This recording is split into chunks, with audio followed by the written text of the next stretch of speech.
¿Me podría compartir su concepto que tiene sobre los pobres de derecha? Pues que no tengo un concepto. Yo creo que hay muchas motivaciones para ser pobre y votar a la derecha, ¿no? Desde las religiosas,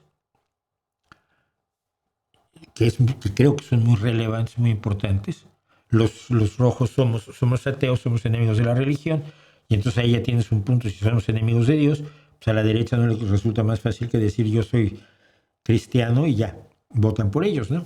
De hecho, ahora que lo dices, ahora que lo digo, recuerdo que fue uno de los argumentos que usó Bertrand Russell contra Lenin cuando hablaron de materialismo histórico, ¿no? Materialismo histórico establecía que los intereses económicos eran los fundamentales, la economía era es el motor fundamental de la historia, y esto lo creía Lenin. Y creo que Bertrand Russell le presentó a Lenin en su conversación que tuvieron en 1920 o 21, le dijo a Lenin, a ver, hay muchos casos en que el obrero cristiano va a votar al patrón cristiano que lo explota antes que al sindicalista socialista que quiere reducir su explotación. Porque el patrón es cristiano y el sindicalista no. Entonces esa es una de las razones por las cuales tienes pobres de derecha, la religión. En otros casos hay la convicción de que las promesas de la derecha son creíbles. Se presentan como creíbles, sobre todo al principio, cuando no has gobernado. Cuando Vox no ha gobernado, puede prometer lo que sea, lo mismo que hace Podemos.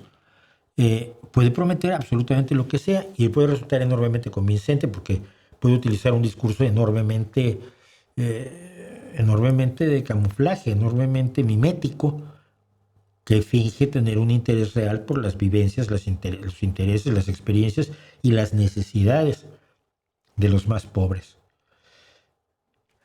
Yo creo que no hay una sola explicación, y uno de los errores de este mundo es precisamente buscar explicaciones sencillas a problemas complejos. Y la idea de que los pobres voten, y la idea de que los madrileños voten a Ayuso con 7,000 muertos encima, y la idea de que el PP tiene oportunidad de ganar nuevamente en Valencia, pese a que el actual presidente fue el irresponsable cuya inacción causó el desastre más profundo de la Dana hace un año, a mí me parece siempre problemático. Hay gente que lo explica de distintas maneras. Yo creo que todas las explicaciones tienen parte de verdad, pero ninguna lo es del todo.